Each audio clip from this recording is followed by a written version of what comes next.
Hello everyone. Previous class में हमने new chapter start किया था, चैप्टर हिस्ट्री का, chapter 10 political development. So continuing this chapter, let's find out with in pair observe figure 1। Figure 1 को देखिए आप, India map है, इसमें जो डॉट डॉट बाउंड्री है ये एक्सटर्नल बाउंड्री है मुग़ल एम्पायर के 1700 की। फिर जो ये लाइट येलो कलर्स बताए हैं दैट इज़ अवध, बंगाल और हैदराबाद, ये ओल्ड मुग़ल प्रोविंसेस हैं। देन लाइट पिंक कलर जो है सिख, जाट एंड मराठास, ये state seized after armed struggle, इन लोगों ने आर्म्ड स्ट्रगल के थ्रू स्टेट सीज की थी। और जो डार्क येलो कलर है ये है वतन जागीर्स, दैट इज़ राजपूत्स, इन्हें राजपूत्स को कहा जाता था वतन जागीर्स। ओके, ये डिफरेंट रीजन्स है इंडियन सब कॉन्टिनेंट के जहाँ पर डिफरेंट एम्परर्स रूल कर रहे थे। So let's no more formation of new states. New states कैसे फॉर्म होना स्टार्ट हुई?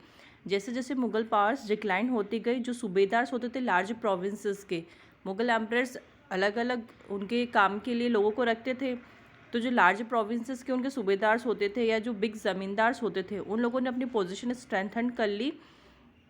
और मिड 18th सेंचुरी में मुग़ल एम्पायर ग्रेजुअली ब्रोक हो गया और बहुत सारी इंडिपेंडेंट रीजनल स्टेट्स बन गई। क्यों? क्योंकि वो लोगों के पास ज़्यादा पावर आ गई थी, सूबेदार्स के पास, ज़मींदार्स के पास। उन्होंने अपनी आर्मी बना ली अलग से और उन्होंने फाइट करना स्टार्ट कर दिया और उन्होंने अपनी एक अलग डिफरेंट इंडिपेंडेंट रीजन स्टेट बना ली। सो इन स्टेट्स को ब्रॉडली ग्रुप्ड किया है। फर्स्ट में बताया जो स्टेट्स कार्व्ड आउट हुई थी ओल्ड मुग़ल प्रोविंसेस से, जैसे कि अवध, बंगाल, हैदराबाद, ये ओल्ड मुग़ल प्रोविंसेस थे। इन्होंने अपनी फॉर्मल टाइज ब्रेक नहीं की मुग़ल एम्परर्स के साथ और उन्होंने अपने हेड के लिए मुग़ल एम्परर्स को ही एक्सेप्ट कर रखा था। सेकेंड में वतन जागीर्स, जिसमें कि इंक्लूडेड हैं Rajput princely states that enjoyed great independence under the Mughals. इन्होंने मुग़ल से अपनी इंडिपेंडेंस ले ली, ये बिल्कुल अलग हो गई उनसे। और next time states form by political groups, जो पॉलिटिकल ग्रुप्स होते थे जैसे कि मराठा, सिख्स, जाट्स, ये भी मुग़ल कंट्रोल से फ्री हो गए, लेकिन इन्हें बहुत ज़्यादा स्ट्रगल करना पड़ा। Then the old Mughal provinces, states like Awadh, Bengal, Hyderabad, ये 3 प्रोमिनेंट स्टेट्स थी जो कि मुग़ल की फॉर्मर प्रोविंसेस थी। जो फाउंडर थे इन 3 स्टेट्स की, उन्होंने हाई मनसबदारी पोजीशंस थी उनके पास और उन्होंने मुग़ल एम्परर्स के ऊपर मुग़ल एम्परर्स उनके ऊपर बहुत ज़्यादा ट्रस्ट करते थे। तो फर्स्ट देखते हैं हम Hyderabad. Chin Qilich Khan, who is better known as Nizam ul Mulk Asaf Jah, was the founder of state of Hyderabad. Okay, ये हैदराबाद स्टेट के फाउंडर थे। इन्हें मुग़ल नोबल्स में एक हाई रैंक मिली थी जो कि इनकी ज़ात रैंक थी 7000। ये हम प्रीवियस चैप्टर में पढ़ रखा है कि सबको रैंक के अकॉर्डिंग ज़ात दी जाती थी कि ये 5 जात का है, ये 7 जात का है, ये 1000 जात का है, ऐसे। तो उनकी हाई रैंक थी, 7000 ज़ात रैंक थी उनकी। ये गवर्नर थे बीजापुर के। जब औरंगज़ेब की डेथ हुई थी उस टाइम पे ये बीजापुर के गवर्नर थे। बाद में मुग़ल एम्परर बहादुर शाह ने इन्हें शिफ्ट कर दिया था डेक्कन और इन्हें अवध का गवर्नर बना दिया। He was among the most powerful member at the court of Mughal emperor Farooq सियार, who appointed as the governor of Deccan provinces and awarded him with the title of Nizamul मुल्क। ओके, ये बहुत ज़्यादा पावरफुल थे मुग़ल एम्परर फारूक सियार के कोर्ट में और इन्हें एज अपॉइंट किया गया था गवर्नर डेक्कन प्रोविंसेस का और इन्हें अवार्ड दिया गया था, इन्हें टाइटल दिया गया था निज़ामुल मुल्क का। इनका नाम तो था चिन किलिच खान, लेकिन इन्हें बहुत ज़्यादा पावरफुल थे ये, इसलिए इन्हें टाइटल दिया गया था निज़ामुल मुल्क। नेक्स्ट मुग़ल एम्परर आए Mohammad Shah, conferred on him the title of Asaf Jah and appointed him as the wazir of the prime minister of the empire. जब नेक्स्ट मुग़ल एम्परर आए मोहम्मद शाह, उन्होंने इन्हें टाइटल दिया असफजा का और इन्हें अपॉइंट किया एज अ वज़ीर और the prime minister of the empire. लेकिन जब राइवलरी हुई मुग़ल नोबल्स के बीच में इंक्रीज़ होने लग गई, मुग़ल शासन के जो नोबल्स होते थे जो उनके कोर्ट्स में बैठते थे, उनके बीच में जब राइवलरी इंक्रीज होने लगी, क्लैशेस आने लग गए, तो जो पॉलिटिकल सिचुएशन थी डेक्कन की वो बहुत ज़्यादा बुरी होती गई और असफ ज़ा वापस डेक्कन रिटर्न हो गए, जहाँ पर उन्होंने अपना इंडिपेंडेंट कंट्रोल स्टैब्लिश कर लिया 1724 CE में। He started Asaf Zahi dynasty and appointed his own mansabdars and jagirdars to help him in administration. Okay इन्होंने अपनी अलग डायनेस्टी बना ली असफ जाही डायनेस्टी, और इन्होंने अपने ही मनसबदार्स और जागीरदार्स अपॉइंट कर लिए ताकि वो अच्छे से एडमिनिस्टर कर सके। उनके पास स्किल्ड सोल्जर्स भी थे, एडमिनिस्ट्रेटर्स भी थे नॉर्दर्न इंडिया में, जो कि मैनेज करते थे न्यू स्टेट को और कंटिन्यूसली बैटल करते थे मराठास या नायक्स के को लेकर, जो कि तेलुगु वॉरियर चीफ्स थे डेक्कन प्लेट्यू के। Asaf Jah wanted to seize the fertile textile producing areas of the Coromandel coast, but he was stopped by British, who were becoming increasingly powerful in that region. Asaf ज़ा चाहते थे कि जो fertile textile producing areas है Coromandel coast के, उन्हें वो seize करना चाहते थे, लेकिन उन्हें ब्रिटिशर्स ने ऐसा करने नहीं दिया क्योंकि उस रीजन में ब्रिटिशर्स की पावर इंक्रीज होती जा रही थी। असफ ज़ा ने रूल किया स्टेट ऑफ हैदराबाद को independently without any interference from Mughal rulers who simply confirmed his decisions. Okay इन्होंने इंडिपेंडेंटली हैदराबाद स्टेट को रूल किया, कोई भी मुगल रूलर उन्हें इंटरफेयर नहीं करते थे। लेकिन ये इम्पॉर्टेंट है कि नाइदर असफ ज़ा nor a successor declared formal independence from the Mughals. Asaf ज़ा या उनके सक्सेसर्स ने किसी ने भी फॉर्मल इंडिपेंडेंस डिक्लेयर नहीं की मुगल से कि हमें मुगल से कोई मतलब नहीं है। वो हेड तो मुगल्स को ही मानते थे लेकिन इंडिपेंडेंटली रूल करते थे। उन्होंने मिंट कॉइन्स भी कंटिन्यू रखे जो कि मुगल एम्परर्स की हुआ करते थे अंटिल 1858 CE तक, when last Mughal emperor Bahadur Shah two was dethroned and exiled to Rangoon by British. जब तक मुगल एम्पर बहादुर शाह थे, जब तक कि उन्हें डिथ्रोन नहीं कर दिया गया, उन्हें रंगून नहीं भेज दिया गया ब्रिटिशर्स के थ्रू, तब तक उन्होंने वो जो मुगल एम्परर्स के कॉइन्स चलते थे वही चलाए। नेक्स्ट स्टेट आई अवध। जो स्टेट थी अवध वो एक प्रॉस्परस रीजन थी क्योंकि यहाँ की जो गैंगेटिक प्लेन है वो फर्टाइल रीजन थी, और जो कंट्रोल ट्रेड था between north India and Bengal. Saadat Khan was appointed as subedar of Awadh in 1722 CE। 1722 CE में सादत खान को सूबेदार डिक्लेयर अपॉइंट किया गया था अवध का। Being subedar he also held the offices of diwani और फाइनेंस एंड फौजीदारी और मिलिट्री। सूबेदार होने के साथ साथ वो दीवानी के जो ऑफिसेस होते थे वो भी देखते थे, फाइनेंस को, और मिलिट्री जो होती थी उनकी फौजीदारी वो भी वही संभालते थे। After succeeding in the task of suppressing revolt of local zamindar he was given the title of Burhanul मुल्क।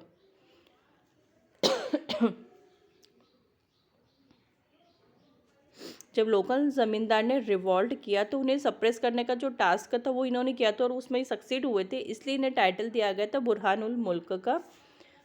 सादत Khan became very powerful in Awadh but did not break his ties with Mughal empire. ये बहुत ज़्यादा पावरफुल थे अवध में, लेकिन इन्होंने अपनी टाई ब्रेक नहीं की मुगल एम्पायर्स के साथ। इन्होंने अपनी पोजीशन को कंसोलिडेट किया अवध में by taking effective administrative measures, thereby making Awadh politically and economically strong. उन्होंने अवध को पॉलिटिकली और इकोनॉमिकली स्ट्रॉन्ग बनाए रखा था। उन्होंने सेवरल राजपूत जमींदारीज पर भी अपना कंट्रोल कर रखा था और एग्रीकल्चरली फर्टाइल लैंड्स जो थी अफगान की of Rohilkhand. He slowly reduced Mughal control in Awadh by decreasing the size of jagirs and reducing the number of Mughal jagirdars. इन्होंने धीरे धीरे मुगल कंट्रोल को रिड्यूस करना स्टार्ट कर दिया। जो जागीर्स की साइज़ थी वो भी डिक्रीज कर दी और जो नंबर ऑफ मुगल जागीरदार्स थे उन्हें भी कम कर दिया। इन्होंने अपने खुद के ऑन जागीरदार अपॉइंट करना स्टार्ट कर दिया जहाँ पर भी वैकेंट पोजीशन होती थी, और उनको अकाउंट्स चेक करने और उनके अकाउंट्स पैरिडिकली चेक करते थे। ऑल डिस्ट्रिक्ट्स जो थी उन्हें ये रेवेन्यू इन्हें मिलता था वहाँ से। इनके जो लॉयल ऑफिशियल्स होते थे वो लोग वो चीज़ देखते थे। फिर उन्होंने अवध में एक नया सिस्टम इंट्रोड्यूस किया इजारदारी का और रेवेन्यू फार्मिंग। इस सिस्टम के under right to collect tax was sold to the highest bidders called the revenue farmers और इजारदार्स। इस सिस्टम में जो टैक्स कलेक्ट करने का राइट है वो हाईएस्ट बिडर्स को दिया जाता था, मीन्स जिनके जो रेवेन्यू फार्मर्स होते हैं या इजारदार्स कहा जाता था उन्हें, who agreed to pay a fixed sum of money to the state periodically, जो कि एक फिक्स्ड मनी पैरिडिकली स्टेट को देंगे। उसके बदले में they were allowed to assess and collect taxes, उसके बदले में उन्हें टैक्स कलेक्ट करने का राइट दिया जाता था इजारदार्स को। Izardars often borrowed money from local bankers and money lenders to pay the contracted money to the state. जो इदारसात होते थे वो मनी कहाँ से बोरो करते थे, या तो लोकल बैंकर्स होते थे उनसे या मनी लैंडर्स से। जो भी उनकी कॉन्ट्रैक्टेड मनी है स्टेट को पे करने की, वो मनी वो यहाँ से बोरो करते थे। Bankers kept the land of ijaradars as security. जो बैंकर्स होते थे वो इजारदार से एज अ सिक्योरिटी उनकी लैंड अपने पास रखते थे, और जब collected tax from them through their agents, और टैक्स कलेक्ट किया जाता था उनके एजेंट्स के through. The local bankers and mahajans also provided loans to the state of Awadh. जो लोकल बैंकर्स या महाजन्स होते थे वो लोन प्रोवाइड करते थे स्टेट ऑफ अवध को। इस तरह a new trend emerged wherein money lenders and bankers began to influence the revenue management system of Awadh. इस तरह से एक न्यू ट्रेंड स्टार्ट हो गया कि जो मनी लैंडर्स और बैंकर्स होते थे वो रेवेन्यू मैनेजमेंट संभालते थे अवध का। Then I am Bengal. After Aurangzeb's death in 1707 CE, Bengal gradually rose as an independent state under मुर्शिद कुली खान। जब औरंगज़ेब की डेथ हो गई 1700 CE में, उसके बाद बंगाल एक इंडिपेंडेंट स्टेट हो गया मुर्शिद कुली खान के अंडर में। औरंगज़ेब ने मुर्शिद कुली खान को दीवान बनाया था, या फिर जो फाइनेंस मिनिस्टर कह सकते हैं हम बंगाल का। बाद में उन्होंने जो डेप्यूटी सूबेदार थे बंगाल के या सूबेदार थे उड़ीसा के, वो उन्हें बना दिया। दो Murshid Quli Khan was not a formal subedar of Bengal yet he quickly captured all the powers attach to that post. Murshid Quli Khan एक सिर्फ फॉर्मल सूबेदार नहीं थे बंगाल के, उन्होंने जल्दी जल्दी जितनी भी पावर थी उस पोस्ट से अटैच्ड वो सारी उन्होंने कैप्चर कर ली। He continued paying tribute to the Mughal empress, लेकिन वो फिर भी मुगल एम्प्रेस को ट्राइब्यूट देते थे। He shifted capital of Bengal from Dhaka to Murshidabad. उन्होंने कैपिटल शिफ्ट कर ली अपनी बंगाल की ढाका से मुर्शिदाबाद में, जो कि उनके नाम के बाद उसको रखा गया। मुर्शिदाबाद में मुर्शिद नाम था उनका, तो उसको नाम दे दिया गया मुर्शिदाबाद। उन्होंने मुगल इन्फ्लुएंस जो थी बंगाल में वो रिड्यूस कर दी, और by transferring all Mughal jagirdars to Orissa and converted the land granted to them और जागीर्स इनटू क्राउन लैंड और खलीसा।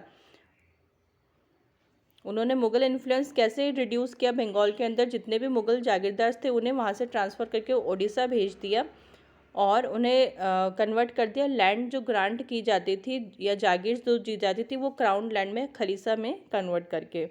ही introduced an efficient system of revenue administration. ये भी नया सिस्टम लेके आए रेवेन्यू एडमिनिस्ट्रेशन का। जितने भी कल्टिवेबल लैंड है उसे वो सर्वे करते थे, असिस्ट करते थे, और जो न्यू रेट्स होते थे रेवेन्यू के वो फिक्स करते थे। जो कॉन्ट्रैक्ट्स होते थे कलेक्शन ऑफ रेवेन्यू के, वो रेवेन्यू कलेक्टर्स को या इजारदार्स को दिया जाता था, जो कि बाद में लैंडलॉर्ड्स या ज़मींदार्स बन गए। इट वॉज कंपल्सरी फॉर ज़मींदार टू पे टाइमली रेवेन्यू इन कैश। वो ज़मींदार्स के लिए कंपल्सरी होता था कि उन्हें टाइमली कैश पे करना है, मीन्स टाइमली रेवेन्यू देना है, वो भी कैश में। So many of them were forced to borrow money from bankers and money lenders. So उनके लिए वो फोर्सफुली हो गया कि उन्हें मनी बैंकर्स से या मनी लैंडर से बोरो करने ही पड़ेगी। जो ज़मींदार होते थे वो अनेबल हो जाते थे रेवेन्यू पे करने के लिए, तो उन्हें अपनी ज़मीन बेचनी पड़ती थी बिगर ज़मींदार्स को। सो एक न्यू पॉलिटिकली पावरफुल क्लास बन गई रेवेन्यू कलेक्टर्स की, मनी लैंडर्स की और बैंकर्स की। Between 1740 CE and 1756 CE, when Alivardi Khan was the Nawab of Bengal, there was a close connection between the state of and bankers. जब अलीवर्दी खान बने बंगाल के नवाब, तब एक क्लोज कनेक्शन बन गया स्टेट और बैंकर्स के बीच में। सो जो banking house of Jagat Seth grew very prosperous and became politically important. जो जगत सेठ थे उनका बैंकिंग हाउस बहुत ज़्यादा प्रॉस्परस हो गया और वो पॉलिटिकली इम्पॉर्टेंट हो गए। We can draw some similarities between three states of Hyderabad, Awadh and Bengal that emerged out of the former Mughal provinces. कुछ सिमिलरिटीज़ हम देखते हैं तीनों स्टेट्स के बीच में। जो मुग़ल सूबेदार होते थे वो फाउंडर हैं इन स्टेट्स के, क्योंकि उनके पास राइट्स बहुत ज़्यादा होते थे, वो पावरफुल होते थे, तो उन लोगों ने इन स्टेट्स को कैप्चर कर लिया। They did not have confidence in some of the administrative system of Mughals, especially the jagirdari system.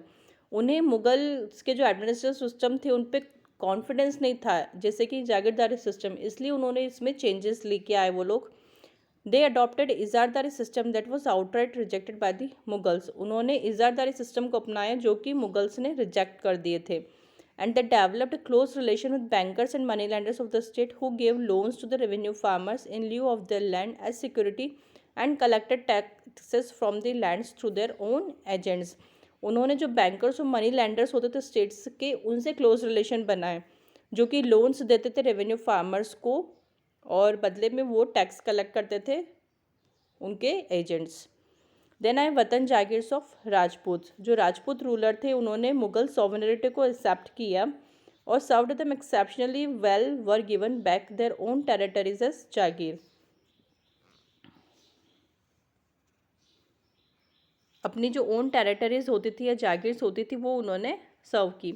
अ जागीर दस असाइंड वॉज कॉल्ड वतन जागीर, इसलिए वो जो जागीर होती थी उनका जो रीज़न होता था उसे उन्होंने असाइन किया as a watan jagir. Watan jagir was hereditary and non transferable. जो वतन जागीर होती थी वो हेरिडिटरी होती थी एंड नॉन ट्रांसफरेबल, मीन्स वो ट्रांसफ़र नहीं होती थी किसी और के पास। जो रूलर है उसी का बेटा फिर से रूलर बनेगा, तो वो जो वतन जागीर जिसकी है वो उसके बेटे की ही होगी, मीन्स वो हेरिडिटरी होती थी। Rajput were given a lot of freedom in administrating their watan jagir. Rajput जो होते थे वो बहुत ज़्यादा फ्रीडम देते थे ताकि वो वतन जागीर को अच्छे से एडमिनिस्टर कर सकें। As the power of Mughal dwindled in 18th century, the Rajput rulers of Watan Jagir began to bring their neighboring regions under their control. जब मुगल पावर ट्विंडल हो गई, डिक्लाइन हो गई 18th सेंचुरी में, तो राजपूत रूलर जो होते थे वतन जागीर के, उन्होंने अपने नेबरिंग रीजन्स को अपने कंट्रोल में ले लिया। जैसे कि जो रूलर थे अम्बेर के, Jaipur, annexed large areas of Bundi, while ruler of Jodhpur seized Nagpur. तो अपने आसपास के जो नेबरिंग रीजन्स होते थे उन्हें वो कंट्रोल में ले लेते थे। जैसे अम्बेर के पास में बूंदी है तो वो एरिया उन्होंने कंट्रोल कर लिया। जो जोधपुर के रूलर थे उन्होंने नागपुर का एरिया ले लिया पास में, जो उनका नेबरिंग रीजन होती थी। Some of them, like Raja Ajit Singh of Jodhpur, got involved in rivalries at Mughal court and became successful in obtaining powerful position from emperors. जो राजा अजित सिंह थे जोधपुर के, उन्हें मुग़ल कोर्ट में बहुत ज़्यादा राइवलरीज थी उनकी, तो फिर वो सक्सेसफुल हो गए, उन्हें पावरफुल पोजीशन मिल गई एम्परर से। For instance Sawai Raja Jai Singh of Amber and Raja Ajit Singh of Jodhpur became the subedar of rich provinces of Malwa and Gujarat respectively and got their subedar is renewed by Mughal emperor Jahangir Shah in 1730 CE। जो सवाई राजा अजित सिंह है अम्बेर के और राजा अजित सिंह है जोधपुर के, ये सूबेदार थे rich provinces of Malwa and Gujarat के, मीन्स ये लोग सूबेदार थे। बाद में इन्होंने अपने सूबेदारी को रिन्यू कराया मुगल एम्परर से और ये अपनी इंडिपेंडेंट स्टेट इन्होंने बना ली। Sawai Raja Jai Singh founded his new capital eight Jaipur and converted into an important centre of art and scientific learning. जो सवाई राजा जय सिंह थे इन्होंने अपनी न्यू कैपिटल बना ली जयपुर में और जयपुर को इन्होंने कन्वर्ट कर दिया एज इम्पॉर्टेंट सेंटर आर्ट और साइंटिफिक लर्निंग के लिए। In lieu of his services to the Mughals he was made the subedar of Agra in 1722 CE। Mughal शासन में इन्हें आगरा का सूबेदार बनाया गया था 1722 CE में। From 1740s Marathas carried out a series of attacks on Rajasthan and stopped the expansion of Rajput states. जब मराठा 1740s में मराठास ने अटैक किया राजस्थान के ऊपर और वहाँ पर उन्होंने राजपूत स्टेट्स के एक्सपेंशन को स्टॉप कर दिया। ओके।